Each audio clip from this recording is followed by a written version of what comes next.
आज हम दो ऑब्जर्वेशंस को लेकर डिस्कस करेंगे। ऑब्जर्वेशन क्या है, सेटअप क्या है, उसको हम सबसे पहले देखते हैं। हमारे पास एक करंट कैरिंग वायर है, दिख रहा है। इस करंट कैरिंग वायर के थ्रू आई करंट फ्लो कर रहा है। उसके पास हमने क्यू चार्ज को रखा और क्यू चार्ज रेस्ट में। तो हमने ये देखा कि इवन दो इस करंट कैरिंग वायर के थ्रू करंट फ्लो कर रहा है, पर ये क्यू चार्ज मूव नहीं कर रहा है। इसका मतलब ये हुआ कि इस क्यू चार्ज पे कोई फोर्स नहीं लग रहा, क्योंकि अगर फोर्स लगता ये क्यू चार्ज मूव करता। अगर मूव नहीं कर रहा, इसका मतलब है कि इस क्यू चार्ज पे कोई फोर्स नहीं लग रहा, राइट। दैट मीन्स ये जो करंट कैरिंग वायर है, ये इस रीजन पे, इस जगह पर कोई इलेक्ट्रिक फील्ड प्रोड्यूस नहीं कर रहा, क्योंकि अगर इलेक्ट्रिक फील्ड प्रोड्यूस करता तो क्यू चार्ज पे फोर्स लग जाता। Is that clear? और ये हमको ऑलरेडी पहले से पता है कि करंट कैरिंग वायर कभी भी इलेक्ट्रिक फील्ड प्रोड्यूस करेगा नहीं, बिकॉज वो एक इलेक्ट्रिकली न्यूट्रल सिस्टम है। हाँ, इस करंट कैरिंग वायर के साथ बहुत सारे इलेक्ट्रॉन्स मूव कर रहे हैं, पर इस कंडक्टिंग वायर में जितने सारे इलेक्ट्रॉन्स है उतने ही सारे प्रोटॉन्स है। तो as a whole this is a neutral system, और एक न्यूट्रल सिस्टम अपने चारों तरफ कभी भी फील्ड प्रोड्यूस नहीं कर सकता। ये हमको ऑलरेडी पता था, फिर भी मैंने तुमको कहा। इंपॉर्टेंट है ऑब्जर्वेशन 2। वही करंट कैरिंग वायर है, उसके थ्रू उतना ही करंट फ्लो कर रहा है, वही चार्ज रखा गया है, लेकिन इस बार एक छोटा सा चेंज किया गया है। और चेंज ये है कि इस क्यू चार्ज को v वेलोसिटी से प्रोजेक्ट किया गया है। मतलब इस क्यू चार्ज को v वेलोसिटी से थ्रो किया गया है इस डायरेक्शन। तो अगर v वेलोसिटी इसको थ्रो किया जाता है तो देखा क्या गया, what was seen when the q charge was projected with a velocity v? It was seen that अगर ये q चार्ज v वेलोसिटी से ट्रैवल करता है तो q चार्ज डिफ्लेक्ट करता है, वो सीधा मूव नहीं करता, वो बेंड हो जाता है। ठीक है, किस तरह बेंड हुआ वो सब हम बाद में डिस्कस करेंगे। बस सिर्फ इतने भी ध्यान दो, मैं ये कहना चाहता हूँ कि q चार्ज को अगर मैं v वेलोसिटी से प्रोजेक्ट करता हूँ, फेंकता हूँ, तो वो सीधा नहीं निकलता, वो बेंड हो जाता है, डिफ्लेक्ट कर जाता है। डिफ्लेक्ट करने का रीजन क्या हो सकता है?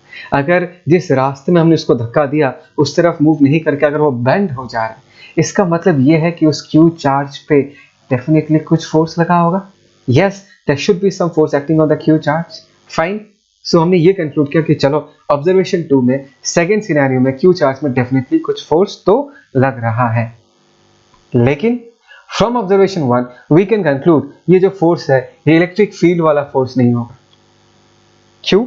क्योंकि भाई इलेक्ट्रिक फील्ड भेदभाव नहीं करता, चाहे चार्ज रेस्ट में हो चाहे चार्ज मूव करे। अगर उसको फोर्स लगाना होता तो वो फोर्स लगाता। अगर रेस्ट वाले चार्ज पे फोर्स नहीं लगा रहा तो वही चार्ज जब मूव करेगा उस वक्त भी इलेक्ट्रिक फील्ड फोर्स नहीं लगाएगा। बात समझ में आ रहा है मैं क्या कह रहा हूँ? अगर इस सिचुएशन में इलेक्ट्रिक फील्ड क्यू चार्ज पे फोर्स नहीं लगा रहा तो इस सिचुएशन में भी ये करंट कैरिंग वायर इस क्यू चार्ज पे कोई फोर्स नहीं लगाएगा। मतलब ये जो फोर्स क्यू चार्ज पे लगा है सेकेंड वाले सिनेरियो में, ये इलेक्ट्रिक फील्ड का फोर्स नहीं हो सकता, ये कुछ और फोर्स है। This is something new that we are talking about. बात समझ में आ रहा है मैं क्या कह रहा हूँ? एंड बहुत स्टडीज के बाद ये फाइनली पता चला कि इस क्यू चार्ज पे जो फोर्स लगता है that is actually a magnetic force.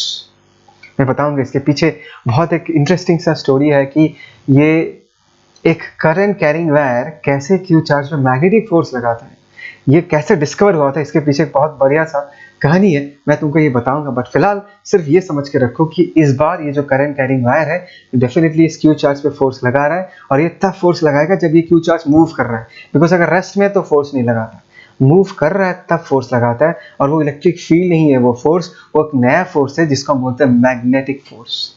Is that clear? And as because हमने ऑलरेडी ये डिस्कस किया है कि basically this are non contact forces, and non contact forces का बेसिक आइडिया डेवलप होता है फ्रॉम फील्ड थ्योरी। तो हम ये कह सकते हैं कि ये जो करंट कैरिंग वायर है, ये current carrying wire magnetic field lines produce कर रहा है। ये क्यू चार्ज भी मैग्नेटिक फील्ड लाइन से प्रोड्यूस कर रहा है, और एक दूसरे का मैग्नेटिक फील्ड लाइंस एक दूसरे के साथ इंटरैक्ट कर रहा है। That is the reason force लग रहा है। Are you getting the point? बात समझ आ रहा है? बिकॉज अगर मैं तुमको ये पूछूं कि current carrying wire and Q charge में सिमिलरिटी क्या है, तो तुम अगर इस सिचुएशन को ध्यान से देखोगे तो तुमको पता चलेगा कि चाहे वो करंट कैरिंग वायर हो चाहे वो सिंगल चार्ज हो, दोनों केसेस में charges are in a state of motion. Current carrying wire में भी चार्जेस मूव कर रहे हैं, the electrons are moving inside the current carrying wire, and ये जो क्यू चार्ज है ये भी मूव कर रहा है। तो हम ये गैस कर सकते हैं, हम ये आइडिया लगा सकते हैं कि अगर चार्जेस मूव करते हैं मैंने क्या कहा, अगर चार्जेस मूव करते हैं they will produce magnetic field lines, and as because ये करंट कैरिंग वायर इस क्यू चार्ज के साथ इंटरैक्ट कर रहा है, फोर्स लगा रहा है, इसका मतलब है कि this current carrying wire it is also producing magnetic field lines, and this charge which is travelling with the velocity v will also be producing magnetic field lines. बोलो समझ में आया नहीं आया? मैंने यहाँ पर अच्छे से इन सारी चीजों को लिख के रखा है, पॉज करके इसको अच्छे से लिख के रखो जो मैंने जस्ट नाउ कहा, ठीक है। जैसे मैंने कहा था कि मैं तुमको एक बहुत बढ़िया स्टोरी बताऊंगा कि कैसे ये पता चला कि electric current and magnetism are a related phenomena. बहुत सालों तक साइंटिस्ट ये मानते थे कि इलेक्ट्रिक करंट या electricity and magnetism this are two independent phenomena, इनके बीच कोई कनेक्शन नहीं है। बट एक छोटे से कोइंसिडेंस के कारण ये पता चला कि नहीं, current, electric current and magnetism are actually related, and there the start at the beginning of the chapter called as electrodynamics. हम जो इलेक्ट्रोडायनेमिक्स पढ़ते हैं उस वक्त से ये स्टडी स्टार्ट हुआ था, उस वक्त ये पता चल रहा था कि current and magnetism are basically related with each other, ठीक है। जैसे मैं कह रहा था कि मैं तुमको एक बहुत बढ़िया सा एक कहानी बताऊंगा, मैं तुमको एक स्टोरी सुनाता हूँ, and all credit goes to national math lab. उन्होंने बहुत बढ़िया सा एक एनिमेशन बनाया ये समझाने के लिए कि किस तरीके से ये पता चला था कि current carrying wire produces magnetic field, ठीक है। देखते हैं, मैं पीछे पीछे कमेंटरी करता रहूंगा। तो सीन ऐसा है कि एक फेमस डैनिश साइंटिस्ट था, डैनिश फिजिसिस्ट था, हैंस क्रिस्टियन ऑर्स्टेड। तो वो अपने क्लास के लिए अपना एक लेक्चर उसको देना था, तो वो एक सेटअप प्रिपेयर कर रहा था। और सेटअप में क्या था, एक ओल्ड फॉर्म ऑफ बैटरी था, ये दिख रहा है ना, this is a old form of battery, it was called as a voltage pile, and ये कुछ कंडक्टिंग वायर्स है। और अगर इस वायर को इसके साथ कनेक्ट कर दिया जाता है तो क्या होता है, there will be current flowing through the conducting wire, ठीक है। आगे देखते हैं। So this is the old form of voltage cell that we are talking about. Basically तुम इसको बैटरी जैसा कंसिडर करो। अभी अगर हम इस वायर को इसके साथ कनेक्ट कर देंगे तो क्या होगा, current will start flowing through this conducting wire, ठीक है। So as you can see यहाँ पर पॉजिटिव चार्जेस का मूवमेंट दिखाया, बट एक्चुअली पॉजिटिव चार्जेस तो मूव नहीं करते। यहाँ पर हम conventional direction of flow of current हम मानते हैं ना कि it is around the direction of flow of positive charge, उसी के थ्रू इसको रिप्रेजेंट किया गया है। अच्छा, तो हुआ ये था कि गलती से कॉम्पास जो है वो इस सेटअप के पास, ठीक है। एंड कॉम्पास नॉर्मली अपने आप को किस तरफ अलाइन करता है, the needle of the compass will always align itself around the direction of earth's magnetic field, right. Earth का मैग्नेटिक फील्ड जिस तरफ है उस तरफ हमेशा उसका नीडल क्या करता है, अलाइन करता है। तो गलती से ऑर्स्टेड ने इस कॉम्पास को इस करंट फ्लोइंग वायर के पास रख दिया, और उसने देखा कि अगर इस कॉम्पास को इस वायर के सामने रखा जाता है तो कॉम्पास क्या करता है, कॉम्पास डिफ्लेक्ट करना चालू करता है, कॉम्पास मूव करना चालू करता है। बात समझ आ रहा है मैं क्या कह रहा हूँ? कॉम्पास देखो यहाँ पर क्या किया, अभी जब करंट फ्लो करना बंद हो गया तो कॉम्पास और मूव नहीं कर रहा, it will align itself along the direction of earth's magnetic field. But फिर से जब मैं इस पर्टिकुलर करंट कैरिंग वायर के थ्रू, कंडक्टिंग वायर के थ्रू करंट पास कराऊंगा तो ये कॉम्पास फिर से क्या करेगा, कॉम्पास फिर से डिफ्लेक्ट करना चालू करेगा, ठीक है, ओके। और कब तक डिफ्लेक्ट करेगा, जब तक करंट फ्लो करता है। यहाँ पर देखो बैटरी का पोलैरिटी रिवर्स कर दिया, तो यहाँ पर जो डिफ्लेक्शन है, जिस डायरेक्शन में कॉम्पास डिफ्लेक्ट कर रहा था वो भी रिवर्स हो गया। मतलब करंट का डायरेक्शन अगर बदल जाता है तो नीडल का जो डिफ्लेक्शन होता है वो भी बदल जाता है, it will reverse its direction. अच्छा, एंड सेकेंडली देखो, अगर इस कॉम्पास को मैं इस जगह पर रखूंगा तो ये अपने आप को किस तरफ अलाइन करेगा, उस पर्टिकुलर जगह पर इस करंट कैरिंग वायर ने जिस डायरेक्शन में मैग्नेटिक फील्ड प्रोड्यूस किया उसी तरफ ये नीडल अपने आप को क्या कर जाएगा, अलाइन कर देगा। बात समझ आ रहा है मैं क्या कह रहा हूँ? So this was the story behind कि किस तरीके से ये डिस्कवर किया गया था कि electric current carrying wire produces magnetic field lines, और इलेक्ट्रोडायनेमिक्स का स्टडी स्टार्ट हुआ फॉर द फर्स्ट टाइम। आया समझ में? मजेदार स्टोरी है ना। हम एक बार इस वीडियो में हमने जो भी चीज सीखा है उसको एक बार समराइज कर लेते हैं। जस्ट नाउ हमने जो एनिमेशन देखा या मैंने जो ऑब्जर्वेशंस को लेकर डिस्कस किया, तो सबसे पहला चीज जो हमको ये समझना है कि एक करंट कैरिंग वायर अपने चारों तरफ क्या प्रोड्यूस करता है, मैग्नेटिक फील्ड लाइंस प्रोड्यूस करता है, करेक्ट। अगर उस कंडक्टिंग वायर के थ्रू करंट फ्लो करना बंद कर देगा तो वो अपने चारों तरफ मैग्नेटिक फील्ड लाइंस प्रोड्यूस नहीं करेगा। बात समझ में आ रहा है मैं क्या कह रहा हूँ? ओके, अगर उस कंडक्टिंग वायर में करंट के डायरेक्शन को अगर हम रिवर्स कर देते हैं तो मैग्नेटिक नीडल का डिफ्लेक्शन भी क्या हो जाता है, रिवर्स हो जाता है। दैट मीन्स मैग्नेटिक फील्ड का जो डायरेक्शन है वो भी क्या हो जाएगा, वो भी रिवर्स हो जाएगा। एक तो ये है। सेकेंडली, इस पूरे कहानी को अगर हम और भी सिंप्लीफाई करना चाहें तो सीधा सीधा ये कह सकते हैं, एक मूविंग चार्ज, अगर कोई चार्ज मूव कर रहा है तो वो मैग्नेटिक फील्ड प्रोड्यूस करता है। नेसेसिटी क्या है? The charge has to move. A moving charge will only produce magnetic field lines. A stationary charge will only produce electric field lines. क्या इसका मतलब ये हुआ कि एक moving charge electric field produce नहीं करेगा? मैंने ऐसा तो नहीं कहा। मैंने कहा कि अगर कोई सिंगल चार्ज मूव कर रहा है तो वो इलेक्ट्रिक फील्ड के साथ साथ क्या प्रोड्यूस करेगा, मैग्नेटिक फील्ड भी प्रोड्यूस करेगा। लेकिन एक स्टेशनरी चार्ज सिर्फ एंड सिर्फ इलेक्ट्रिक फील्ड ही प्रोड्यूस करेगा। So you may have a question, sir, current carrying wire तो electric field produce नहीं कर रहा था। यार, current carrying wire is not a single charge. Current carrying wire is a collection of charges और उस particular conductor में जितने सारे electrons उतने ही सारे protons है, तो वो electrically neutral है, तो वो अपने चारों तरफ electric field तो produce नहीं करेगा, लेकिन it contains electrons which are moving. That is the reason वो solely क्या produce करता है, वो solely magnetic field lines ही produce करता है। ठीक है, क्लियर है? यहाँ पर मैंने इन सब चीजों को अच्छे से लिख के रखा है, इसको नोट करके रखना है। ठीक है, आगे बढ़ते। अभी बारी है इस चीज को देखने का कि अगर हमारे पास एक सिंगल पॉइंट चार्ज है जो कि ट्रैवल कर रहा है, उसके कारण किसी एक पर्टिकुलर लोकेशन पे कितना फील्ड प्रोड्यूस होगा, वो एक्सप्रेशन हम देखेंगे आज। ठीक है, तो एक बार हमारे सिचुएशन को एक बार विजुलाइज कर लेते हैं। देखो इस डायग्राम को देखो, मैंने एक्स एक्सिस माना है, एक वाई एक्सिस माना है, और ये क्यू चार्ज है जो कि v वेलोसिटी से ट्रैवल कर रहा है। Q charge is now located at the point p। p का लोकेशन क्या है, rp वेक्टर। ठीक है ना, और जिस जगह पर इस मूविंग क्यू चार्ज के लिए हमको फील्ड निकालना है वो लोकेशन है q। हमको q पे इस मूविंग क्यू चार्ज के लिए फील्ड बताना है। ठीक है, q लोकेशन का पोजीशन वेक्टर क्या है, rq vector. Is that clear? अच्छा, q का position with respect to the Q charge, क्या बोला मैंने, q का location with respect to the Q charge क्या है, that is r vector. r vector है is the position vector of q with respect to the Q charge. बात समझ में आया? तो यहाँ पर rp वेक्टर, rq वेक्टर अगर हमको पता है तो r वेक्टर हम आराम से लिख सकते हैं। r वेक्टर क्या होगा, rq minus rp vector.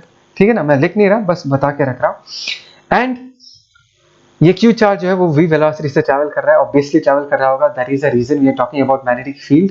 And v vector and r vector के बीच का जो एंगल है phi is the angle between v vector and r vector. Is that clear? अच्छा, और एक चीज बता के रखता हूँ, ये जो b वेक्टर दिख रहा है, b is the symbol, b symbol से हम मैग्नेटिक फील्ड को रिप्रेजेंट करते हैं, इसलिए मैंने b सिंबल लिखा है। तो यहाँ पर b का वैल्यू होगा तो होगा कितना, वो देखते हैं। So in this case b vector, ध्यान से देखना, is equal to that is mu naught pi 4 pi into q v vector cross r cap divided by r square. समझ आया कुछ? ये जो एक्सप्रेशन मैंने लिखा है, this is the expression that we shall use to calculate the value of magnetic field at the point q। ठीक है, एक बार इस पर्टिकुलर फॉर्मूला में जो वैल्यूज है वो क्या क्या है वो देख लेते हैं। यहाँ पर जो म्यू नॉट है, राइट अंडरस्टैंड, यहाँ पर जो म्यू नॉट है, mu naught is called as permeability, permeability is called as permeability of free space। ठीक है ना, इसको हम क्या बुलाते हैं, permeability of free space। और म्यू नॉट का वैल्यू कितना, that is 4 pi into 10 to the power -7 tesla into meter divided by what, ampere.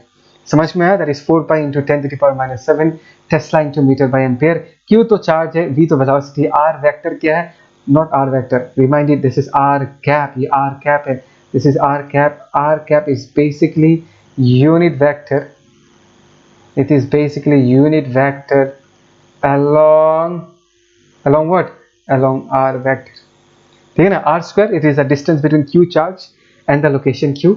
अच्छा, और एक इंपॉर्टेंट चीज बता के रख रहा हूँ कि इसका जो SI यूनिट है, मैग्नेटिक फील्ड का जो SI यूनिट है, उसको हम क्या बुलाते हैं, we call it as what, Tesla. Tesla is the SI unit of magnetic field। बात समझ में आया? ये जो म्यू नॉट है, अगर तुमको याद है इलेक्ट्रिक फील्ड में हमने एप्सिलॉन नॉट के बारे में डिस्कस किया था, that is permittivity of free space. This is a term which is related to the property of the medium. यहाँ पर म्यू नॉट जो है ये भी परमिएबिलिटी है, वो परमिटिविटी था, दैट वाज परमिटिविटी, ये क्या है, this is permeability and this is also related to the property of the medium. बात समझ में आ रहा है? पक्का clear? So this is how we express magnetic field, ठीक है ना। बट एक बात हमेशा याद रखना, वेरी वेरी इंपॉर्टेंट बात, ध्यान से सुन के रखना, यहाँ पर जब तुम Q का वैल्यू पुट करोगे, राइट ना, ये जो Q का वैल्यू पुट करोगे, Q का value always put it along with sign. हमेशा अगर इसका वैल्यू पुट करोगे तुमको हमेशा इसको साइन के साथ ही पुट करना है। अगर साइन के साथ पुट नहीं करोगे तो लोचा हो जाएगा। क्यों लोचा होगा? ध्यान से देखो, वेक्टर्स याद है ना? अगर वेक्टर्स याद है तो तुमको पता होगा कि अगर मैं तुमको ये पूछूं बी वेक्टर किस तरफ है, तो बोलोगे sir v cross are cap का जो डायरेक्शन होगा, v vector cross are cap का जो डायरेक्शन होगा वही होगा बी वेक्टर का डायरेक्शन। लेकिन ये कब सही बैठेगा? अगर Q चार्ज पॉजिटिव हुआ तो। अगर Q पॉजिटिव हुआ तो B वेक्टर का direction and V vector cross R cap का डायरेक्शन क्या होगा? सेम। लेकिन अगर Q चार्ज नेगेटिव हुआ तो B वेक्टर का डायरेक्शन क्या होगा? Minus of V vector cross R cap, that means V vector cross R cap के अपोजिट डायरेक्शन में होगा B वेक्टर। तो हमेशा याद रखना V क्रॉस R कैप करना है, क्रॉस प्रोडक्ट कैसे करना है, कैसे डायरेक्शन निकालना है, आई होप सो तुमको पता है, you know this rule. V cross R cap हम अपने इस पर्टिकुलर इस साइड को हम V वेक्टर के अलोंग रखते हैं, क्रॉस R कैप करते हैं, और थंब जो होता है that is actually the direction of what? V vector cross R cap. I hope so तुमको ये पता है। उस तरफ V वेक्टर तब होगा इफ Q इज पॉजिटिव। अगर Q का वैल्यू नेगेटिव है तो V क्रॉस R कैप करने के बाद थंब जिस तरफ पॉइंट करता है ठीक उसके ऑपोजिट डायरेक्शन में होगा अपना V वेक्टर, ठीक है। और थोड़ा इसको डायग्राम्स बना के अच्छे से इसके डायरेक्शन को लेकर डिस्कस करते हैं, बिकॉज एक बात तो तुमको मैं बता के रखना चाहूंगा कि मैग्नेटिज्म ऐसा एक चैप्टर है जहां पर तुमको बहुत ज़्यादा विजुलाइज करना पड़ेगा, बिकॉज तुमको मैग्नेटिक फील्ड लाइन्स इमेजिन करना पड़ेगा, चार्ज कहाँ पर है, लोकेशन कहाँ पर है, बहुत ज़्यादा विजुलाइजेशन चाहिए। तो be ready for it and diagrams बनाना बहुत ज़रूरी है, because diagrams will help you a lot to visualise, ठीक है। और थोड़ा डायग्राम्स एनालाइज करते हैं ताकि हमको प्रॉपर फील आए कि हम डायरेक्शन को कैसे परसीव करें। एक चार्ज अपने चारों तरफ किस तरीके का मैग्नेटिक फील्ड लाइन्स प्रोड्यूस करता है, उसका ज्योमेट्रिकल शेप कैसा होगा, दिखने में कैसा होगा, that is the topic of discussion now, ठीक है। आगे बढ़ते हैं। ये तो ऐसा एक रिमाइंडर है ताकि तुमको ये याद आ जाए कि क्रॉस प्रोडक्ट हम कैसे करते हैं। अगर ये A वेक्टर है, ये B वेक्टर है, A क्रॉस B का डायरेक्शन किस तरफ होगा? इस तरफ होगा ही नहीं, पता है ना कैसे करना पड़ता है। You take your right hand and put this side, ये साइड दिख रहा है, this side is along A vector A cross B and the thumb will be pointing towards A cross B vector. मतलब A क्रॉसेस B और thumb किस तरफ point करेगा? Thumb will be pointing towards A vector cross B vector. Similarly, अच्छा और एक बात बता देता हूँ, दैट मीन्स एक वेक्टर क्रॉस बी वेक्टर कौन से प्लेन में लाई करेगा या किस डायरेक्शन में लाई करेगा? What will be the direction of A vector cross B vector? It will always be, ये जो ऑरेंज कलर का वेक्टर दिख रहा है, this orange vector will always be perpendicular to the plane containing A vector and B vector. A vector and B vector जिस plane में lie करता है, A vector cross B vector का direction हमेशा उस प्लेन के परपेंडिकुलर ही होगा। Exactly तुमको जस्ट नाउ मैंने जो डिस्कस करके बताया था कि बी वेक्टर का direction v cross are cap पे डिपेंड करता है। देखो ये वी वेक्टर, ये आर कैप है, they are lying on this plane, तो वी क्रॉस आर कैप करोगे, थंब जिस तरफ पॉइंट करेगा, this is v vector cross are cap. इसी तरफ ध्यान देना, इसी तरफ हमारा बी वेक्टर का ही डायरेक्शन होगा अगर व्हाट? अगर Q पॉजिटिव हुआ तो। अगर Q पॉजिटिव हुआ तो V क्रॉस आर कैप करने के बाद थंब जिस तरफ पॉइंट करेगा उसी तरफ V वेक्टर का डायरेक्शन है। अगर Q नेगेटिव है तो V क्रॉस आर कैप जिस तरफ पॉइंट होगा उसके ठीक ऑपोजिट में B वेक्टर का डायरेक्शन होगा। तो एक बात हमेशा अपने दिमाग में रखना कि तुमको V वेक्टर दिखेगा, तुमको R वेक्टर दिखेगा या R कैप दिखेगा, V क्रॉस R कैप या B वेक्टर हमेशा क्या होगा? It will be always perpendicular to the plane containing V vector and R cap. इस बात को हमेशा याद रखना। मैं तुमको आगे और एक बढ़िया डायग्राम दिखाता हूँ जिससे तुमको पूरा क्लियर होगा कि मैं क्या बताना चाहता हूँ, ठीक है। ये बहुत ही बढ़िया डायग्राम है, इसको समझते हैं। वेरी वेरी नाइस डायग्राम, ठीक है। ओके, सबसे पहले इस डायग्राम पे ध्यान दिख रहा है सबको? इस डायग्राम ध्यान दो। ये जो तुमको दो रेक्टेंगुलर शेप्स दिख रहा है, दिस इज बेसिकली प्लेन जैसा ट्रीट करो। ये वाला जो दिख रहा है this is a horizontal plane और ये जो दिख रहा है this is a vertical plane. Try to understand. मैं इसको थोड़ा और बड़ा कर देता हूँ, ठीक है, और थोड़ा बड़ा कर देता हूँ। ये दिख रहा है सबको? Okay fine. ये जो है ये हो गया हमारा हॉरिजॉन्टल प्लेन और ये जो है ये हो गया हमारा वर्टिकल प्लेन। अभी ध्यान दो कि हमारा चार्ज कहाँ पर है, ये दिख रहा है, ये पॉजिटिव चार्ज प्लस क्यू हमने लेके रखा है, और ये जो ग्रीन वाला वेक्टर दिख रहा है, this is v vector. That means इस वर्टिकल प्लेन और हॉरिजॉन्टल प्लेन का जो ये बाउंड्री है, इस लाइन के अलोंग हमारा चार्ज क्या कर रहा है, हमारा positive charge plus Q v velocity से ट्रैवल कर रहा है, ठीक है। और हम ये देखना चाहते हैं कि अलग अलग जगहों पर बी वेक्टर का डायरेक्शन किस तरफ होगा, मैग्नीट्यूड कितना होगा वो तो डायरेक्टली मैं फॉर्मूला यूज करके निकाल सकता हूं। हमारे लिए अभी मेजर चैलेंज है कि एक बार डायरेक्शन कैसा है वो कैसे ढूंढते हैं, ठीक है। तो सबसे पहले let us start of with this P point. Let us से हमको पी पॉइंट में बी वेक्टर किस तरफ होगा, मतलब इस क्यू चार्ज के लिए इस पर्टिकुलर जगह पर मैग्नेटिक फील्ड किस तरफ होगा वो निकालना है। तो मैंने क्या सिखाया था, सबसे पहले v vector and r vector या आर कैप पे ध्यान दो। देखो ये वी वेक्टर, इस चार्ज के रिस्पेक्ट में आर वेक्टर इस तरफ होगा, ये ब्लू लाइन दिख रहा है, this is the direction of r vector, इसी तरफ हमारा आर कैप भी होगा, ठीक है। नेक्स्ट सेकंड स्टेप, ये फील करो कि v vector and r cap कौन से प्लेन में लाई कर रहा है, try to understand v vector and r cap कौन से प्लेन में लाई कर रहा है, and as it is evident from this diagram ये कौन से प्लेन में लाई कर रहा है, ये वर्टिकल प्लेन में लाई कर रहा है, दिख रहा है, this is lying on a vertical plane, this is v vector, this is r cap, is that clear? that means हमको ये पता चल गया कि अगर as because in this case charge positive है तो b वेक्टर किस प्लेन के परपेंडिकुलर होगा, ये जो वर्टिकल प्लेन तुमको दिख रहा है इस प्लेन के परपेंडिकुलर होगा हमारा b वेक्टर। तो ध्यान से देखो, ये जो तुमको b वेक्टर दिख रहा है यहाँ पर, ये देखो हमारा b वेक्टर, कम ऑन, ये दिख रहा है हमारा b वेक्टर, है ना। ये जो तुमको b वेक्टर दिख रहा है, ये जो b वेक्टर दिख रहा है, देखो ये एरो जो है इस रेक्टेंगुलर प्लेन के क्या है, परपेंडिकुलर है ना। या और भी चेक करना है तो तुम कौन सा टेक्निक यूज कर सकते हो, v वेक्टर क्रॉस r के put your palm along v vector and cross r, thumb इस तरफ पॉइंट कर रहा होगा, ये यहाँ पर तुमको बहुत ज्यादा विजुलाइज करना है, v cross r cap, if you do v cross r cap, thumb इस तरफ पॉइंट कर रहा है और इसी तरफ तुम्हारा थंब पॉइंट करेगा, करके देखो, v करके देखो, come on use your hand, अभी यूज करो, कम ऑन यूज करो, v कंप्यूटर में दिख रहा है ना, put your hand along v, cross it along r, thumb किधर पॉइंट कर रहा है, थंब विल बी पॉइंटिंग जिस तरफ v वेक्टर दिखाया जा रहा है डायग्राम में उसी तरफ थंब पॉइंट करेगा। बात समझ में आ रहा है? चलो और थोड़ा एनालाइज करते हैं। लेट अस सी, इस बार हमको यहाँ पर बताना है, तो in this case r vector क्या होगा, इन दिस केस हमारा आर वेक्टर ये होगा, दिस इज आर कैप या आर वेक्टर, दिख रहा है, ये हमारा वी वेक्टर हो गया, this is v vector, this is r vector, ये फिर से वर्टिकल प्लेन में लाई कर रहा है। तो मैग्नेटिक फील्ड इस जगह पर कैसा होगा, ध्यान से देखो, it should be perpendicular to the plane containing v vector and r cap. ध्यान से देखो, ये जो डायरेक्शन दिख रहा है यहाँ पर, एक बार चलो v क्रॉस r कैप करो, चलो come on, put your hand on the screen and right, on the screen and right, v vector cross r cap, thumb तो इसी तरफ पॉइंट कर रहे हैं, दिख रहा ही नहीं दिख रहा, v vector cross r cap, thumb इस तरफ पॉइंट कर रहा है। एक तो तुमको इसका फील है, दूसरा तुमको ये भी पता है कि इस वर्टिकल प्लेन का क्या होगा, परपेंडिकुलर। देखो ये जो है इस वर्टिकल प्लेन के साथ क्या एंगल बना रहा होगा, 90 डिग्री बना रहा होगा। बात समझ में आ रहा है मैं क्या कर रहा हूँ, इज दैट क्लियर? सिमिलरली अगर मुझे इस पर्टिकुलर लोकेशन पे बी वेक्टर, चलो ये तो बहुत डिस्कशन हो गया, अभी इस नीचे वाले प्लेन पे जाके एक दो जगह देखते हैं कि बी वेक्टर का डायरेक्शन किस तरफ होगा। ध्यान से देखो, अगर मुझे अभी इस पर्टिकुलर लोकेशन पे बताना है तो ये हो गया हमारा आर कैप, ठीक है। तो एक बात बताओ, इस बार की v vector and r cap कौन से प्लेन में लाई करता है, v vector and r cap इस हॉरिजॉन्टल प्लेन में लाई करता है। तो मैग्नेटिक फील्ड का डायरेक्शन किस तरफ होगा, इस प्लेन के परपेंडिकुलर होगा। हाँ, किस तरफ होगा, ऊपर या नीचे, वो देखने के लिए तुमको फिर से क्या करना है, v vector cross are cap. चलो इमेजिन करो, वी क्रॉसेस आर, थंब किधर पॉइंट करेगा, नीचे की तरफ, दिख रहा ही नहीं दिख रहा, v vector cross are cap करोगे तो थंब नीचे की तरफ पॉइंट करेगा। ध्यान से देखो, यहाँ पर जो बी वेक्टर है ये नीचे की तरफ ही पॉइंट कर रहा है ना, ये बी वेक्टर नीचे की तरफ पॉइंट, और ये इस प्लेन के साथ कितना एंगल बनाएगा, डेफिनेटली इस प्लेन के साथ कितना एंगल बना रहा है, 90 डिग्री बना रहा है। ये जो बी वेक्टर है it is perpendicular to the horizontal plane. बात समझ आ रहा है मैं क्या कह रहा हूँ, are you getting the point what I am trying to say? Okay,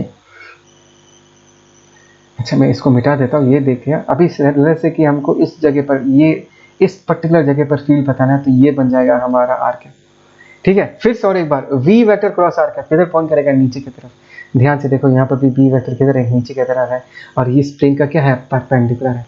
बात समझ में आ रहा है मैं क्या कह रहा हूँ? So step 1 v vector cross are cap को देखो, स्टेप 2 कौन से प्लेन में लाई कर रहा है उसको देखो, स्टेप 3 जिस प्लेन में लाई कर रहा है उस प्लेन के परपेंडिकुलर डायरेक्शन में बी वेक्टर लाई करता है। ये तो समझ में आ गया। हाँ, ऊपर या नीचे, उसके लिए तुम अपना राइट हैंड यूज करके वी क्रॉस आर कैप करो और ये चेक करो कि थंब किस तरफ पॉइंट कर रहा है। जिस तरफ पॉइंट कर रहा होगा उसी तरफ बी वेक्टर पॉइंट कर रहा होगा। Is that clear? बोलो, बात समझ आई नहीं आए? ये डायग्राम को अच्छे से बना के ना, जो जो पॉइंट्स मैंने बताया है उसको अच्छे से लिख के रखना। मैं इसको मिटा देता, ठीक है ना? जो डिस्कशन किया है उसको अच्छे से समझ के लिख के रखना। ये तो एक तरीका है बी वेक्टर को समझने का कैसे होगा, जो मैंने तुमको अभी रूल बताया। और एक तरीका बताऊंगा जो हम 90% ऑफ द टाइम यूज करेंगे। तुमको सारा तरीका मैं तुमको बता के रख रहा हूँ ताकि तुमको कभी कंफ्यूजन ना हो। सेकंड तरीका क्या है, ध्यान से देखो। Just look at this particular hand, ये हाथ दिख रहा है। तो अभी हम क्या करेंगे, हम और एक तरीका यूज कर सकते हैं to find out direction of magnetic field, और वो तरीका ये है, you take your right hand, सबके पास थंब है सबके पास thumb, put your thumb along the direction of velocity of the moving charge. जैसे कि दिख रहा है ये जो v वेलोसिटी इस तरफ है, तो इस बंदे ने क्या किया, अपना थंब दिख रहा है, इस थंब को किस तरफ रखा है, इस थंब को v वेलोसिटी की तरफ रखा। Is that clear? Put your thumb along the direction of velocity vector and then curl your fingers. तुमको क्या करना है, फिंगर्स को क्या करना है, कर्ल करना है। फिर से कह रहा हूं, put your thumb along the direction of current and curl your fingers. तुम्हारा फिंगर्स जिस तरफ कर्ल कर रहा है, फिंगर्स कैसे कर्ल करेगा, गोल गोल कर्ल करेगा। कर्ल कैसे होता है, गोल गोल ही तो होता है। तो फिंगर्स अगर गोल गोल कर्व कर रहा है तो मैग्नेटिक फील्ड लाइंस भी कैसा होगा, गोल गोल ही होगा। और जिस तरफ फिंगर कर्ल कर रहा है उसी तरफ ही मैग्नेटिक फील्ड का डायरेक्शन होगा। बात को समझो। मैं तुमको और एक डायग्राम दिखा रहा हूँ, ध्यान से देखो। मैं तुमको और एक डायग्राम दिखा रहा हूँ। चलो इस डायग्राम को देखते हैं। ये और एक डायग्राम है, तुमको और फील आएगा इसको देखने से। हाँ, ये पास वाला डायग्राम दिख रहा है, ये वाला डायग्राम देखो। इस वाले डायग्राम में क्या है, वही क्यू चार्ज v वेलोसिटी से आगे ट्रैवल कर रहा है। मैंने टेक्निक क्या सिखाया था, टेक्निक ये सिखाया था कि put your thumb along the direction of velocity and curl your fingers. अगर मैं फिंगर्स को कर्ल करूंगा तो जो लाइंस बनेंगे वो कैसे बनेंगे, दे will be like circular loops, right? If I curl my finger तो सर्कुलर लूप्स बनेगा ऐसा। देखो यहाँ पर एक सर्कुलर लूप बना है, ऐसा और भी बना सकते हो, तुम बनाते रह सकते हो, you can keep on making it. मैंने तो सिर्फ 2 बनाया, यहाँ पर भी एक सर्कुलर लूप बनाया। मैं बस यही सिखाना चाहता हूँ कि put your thumb along the direction of velocity and curl your fingers. Your fingers will curl in a circular fashion, so that is how the magnetic field lines look. And direction किस तरफ होगा, तुम्हारा finger जिस तरफ curl कर रहा है, ध्यान से देखो। अगर अपने थंब को इस तरफ पॉइंट करोगे तो fingers will be rotating clockwise, है ना? Fingers will be rotating clockwise. तो मैग्नेटिक फील्ड का डायरेक्शन ऐसा है, ठीक है ना? मैग्नेटिक फील्ड का डायरेक्शन ऐसा है। तो इस पूरे डिस्कशन के बाद हमको अभी एक क्लियर पिक्चर मिल जाना चाहिए कि magnetic field lines always form closed loops. Magnetic field lines will always form closed loops. और वो हम डायरेक्शन कैसे निकालेंगे, put your thumb along the direction of velocity and curl your fingers. जिस तरह फिंगर्स कर्ल्स करेगा उसी तरफ बी का डायरेक्शन होगा। लेकिन इसमें कैच है, ये कब वैलिड है, अगर क्यू चार्ज पॉजिटिव है। ये जो मैंने कहानी बताया ये कब वैलिड है, अगर क्यू चार्ज पॉजिटिव है। अगर क्यू चार्ज नेगेटिव है तो लोड ज्यादा मत लो, put your thumb along the direction of velocity, curl your fingers. Magnetic field तो गोल गोल ही बनेगा, लेकिन जो डायरेक्शन है उसको रिवर्स कर देना। मतलब putting your thumb along the direction of velocity, curl करने के बाद तुम्हारा फिंगर जिस डायरेक्शन में कर्ल कर रहा है, अगर क्लॉकवाइज कर्ल कर रहा है, और अगर चार्ज नेगेटिव है तो मैग्नेटिक फील्ड का डायरेक्शन एंटी क्लॉकवाइज होगा। बस ये बताना चाहता हूँ, अगर क्यू चार्ज नेगेटिव है तो। बात समझ आ रहा है? देखो ये देखो, यहाँ पर इस बंदे ने अपने थंब को करंट की तरफ रखा, थंब को अपनी करंट की तरफ रखा, दिख रहा है ना? और ऐसे फिंगर्स को कर्ल किया। Yes, put his thumb along the direction of current and curl his fingers. तो देखो कैसे गोल गोल मैग्नेटिक फील्ड लाइंस प्रोड्यूस हो रहा है, और फिंगर जिस तरफ कर्ल कर रहा है ना उसी तरफ हमारा मैग्नेटिक फील्ड का डायरेक्शन, ठीक है? मैंने यहाँ पर बढ़िया से लिख कर रखा, magnetic field lines always form closed loops, B is always zero along the line containing V. Yes, ये मैं बता के रखता हूँ। देखो इस लाइन के अलोंग हमारा चार्ज ट्रैवल कर रहा है, इस लाइन के अलोंग B का वैल्यू हमेशा क्या होगा, 0 होगा, विच इज वेरी ऑब्वियस। देखो जितना भी मैग्नेटिक फील्ड है, they are in the form of circular loops, and all the circular loops have this line as the axis. इसी को अपना एक्सिस बना के ये लोग सर्कुलर लूप्स बनाते हैं। तो एक्सिस पे हमेशा मैग्नेटिक फील्ड क्या होगा, एक्सिस पे हमेशा मैग्नेटिक फील्ड 0 ही होगा, ठीक है? Third, okay, B will be maximum in the plane containing the charge। मतलब इस लोकेशन पे देखो V vector and R vector, अगर मैं इस लोकेशन पे B निकालूं या इस लोकेशन पे B निकालूं, बाकी जगहों के रेस्पेक्ट में इन जगहों पर B का वैल्यू क्या होगा, मैक्सिमम होगा, बिकॉज ऑब्वियसली ना v क्रॉस आर कैप है, v क्रॉस आर कैप को अगर खोलूंगा तो क्या आएगा, mod of v mod of r cap sine theta का वैल्यू मैक्सिमम वैल्यू कितना है 1, और थीटा क्या होना पड़ेगा 90 डिग्री, थीटा 90 डिग्री मतलब v एंड आर कैप के बीच क्या होगा 90 डिग्री, ठीक है ना। दैट मीन्स अगर हमको इस पॉइंट में फील्ड मैग्नेटिक फील्ड निकालना है तो तब मैग्नेटिक फील्ड का वैल्यू क्या होगा, तब मैग्नेटिक फील्ड का वैल्यू होगा मैक्सिमम। दैट मीन्स ये जो प्लेन दिख रहा है ना, ये जो प्लेन दिख रहा है तुमको, ये वाला प्लेन, इस प्लेन में अगर हमको मैग्नेटिक फील्ड निकालना है, बिकॉज इसी प्लेन में v vector and r vector के बीच का एंगल क्या होगा 90 डिग्री होगा, तो उस वक्त b का वैल्यू क्या होगा मैक्सिमम, यही बोला है। एंड ये फोर्थ पॉइंट है, फोर्थ पॉइंट में क्या बोला है, तो find the direction of b, already बता चुका हूँ कि b का डायरेक्शन हम कैसे निकालते हैं, ठीक है। इस चीज़ को बहुत इंपॉर्टेंट चीज़ है, बहुत लोगों को इसमें बहुत प्रॉब्लम होता है, मैंने बहुत डिटेल्स में ये चीज़ों को बताया। एक बार खुद से सोचो, सारे डायग्राम्स खुद से बनाओ, अपने हाथों को प्रॉपर्ली यूज़ करो, कर्ल करो, ताकि तुमको प्रॉपर फील आए मैग्नेटिक फील्ड किस तरफ पॉइंट कर रहा है, ठीक है। कॉपी करो इसको। और एक छोटे से नोटेशन के बारे में बताना था, थोड़ा सा एक सिंबल के बारे में बताना था जो हम आगे जाके यूज़ करेंगे। वो ऐसा है, सुनो, ऐसा है कि देखो this is the current carrying wire, right. और हमने जस्ट नाउ क्या सीखा कि ये कैसा मैग्नेटिक फील्ड लाइंस प्रोड्यूस करेगा, ये जो मैग्नेटिक फील्ड लाइंस प्रोड्यूस करेगा it will be in the shape of circular loops, right. और तरीका क्या है निकालने का, we put our thumb along the direction of current and curl our fingers. So इस and in this particular diagram अगर मैं अपने थंब को इस करंट के अलोंग पुट करूँ तो गोल गोल मैग्नेटिक फील्ड लाइंस ऐसे बनेगा, ध्यान से देखो, ठीक है ना। तो एक बार ये इमेजिन करो कि अगर ये करंट कैरिंग वायर हमारे स्क्रीन पे लोकेटेड है, तो इसके चारों तरफ जो मैग्नेटिक फील्ड लाइंस है, इस जगह से मैग्नेटिक फील्ड लाइंस निकल के तुम्हारे पास आ रहा होगा, तुम्हारे तरफ पॉइंट कर रहा होगा, फिर गोल घूम के क्या आ रहा होगा, और इस जगह से मैग्नेटिक फील्ड लाइन क्या कर रहा होगा, स्क्रीन के अंदर घुस रहा होगा, फिर से पीछे से गोल घूम के फिर इस जगह से निकल के तुम्हारे तरफ पॉइंट कर रहा होगा, फिर गोल घूम के रिटर्न पेज के अंदर या स्क्रीन के अंदर इस तरफ से घुस रहा होगा। सो मैं ये कहना चाहता हूं कि यहां से फील्ड लाइंस, यहां से जो फील्ड है दे आर कमिंग आउट,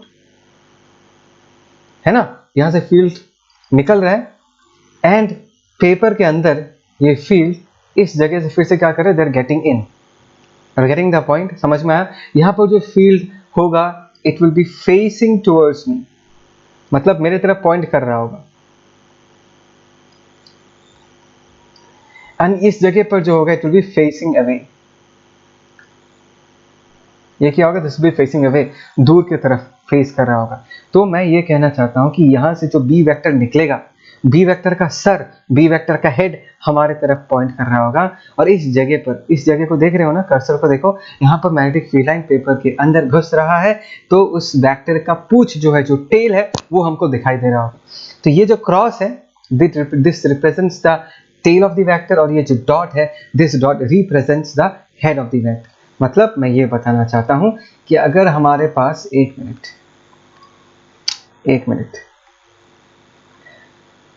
मैं एक स्ट्रेट करंट कैरिंग वायर अगर कंसीडर करूँ, लेटर से हमने एक स्ट्रेट करंट कैरिंग वायर ऐसा कंसीडर किया, this is the current carrying wire. अगर मैं 3D फिगर नहीं बना के 2D फिगर बनाना चाहता हूँ, I will put my thumb along the direction of current and curl my fingers. तो ध्यान से देखो, ये जो रीजन है, यहाँ से फील्ड लाइंस हमारे तरफ पॉइंट कर रहा होगा, और इस रीजन में field lines they will be getting inside the plane of the paper.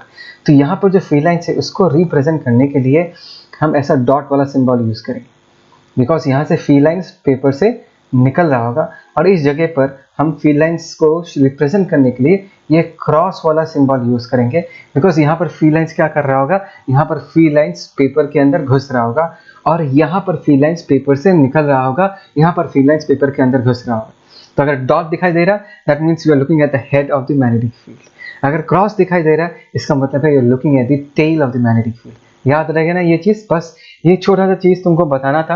I hope से तुमको ये सेक्शन समझ में आया। एक बार रिकैप, हमने इस पर्टिकुलर सेक्शन में ये डिस्कस किया कि करंट कैरिंग वायर या moving charge magnetic field produce करता है। हमने ये डिस्कस किया कि एक सिंगल पॉइंट चार्ज के लिए किसी पर्टिकुलर लोकेशन पे कितना मैग्नेटिक फील्ड बनेगा। नेक्स्ट पूरा डिस्कशन हमने इस पे किया कि मैग्नेटिक फील्ड लाइंस दिखने में कैसा होगा, उसका डायरेक्शन कैसे निकालते हैं, उसको सिंबॉलिकली हम रिप्रेजेंट कैसे करते हैं। तो इस वीडियो को हम यहाँ पर ही कंप्लीट करते हैं। So stay tune for the next video. ठीक है, डन फॉर टुडे।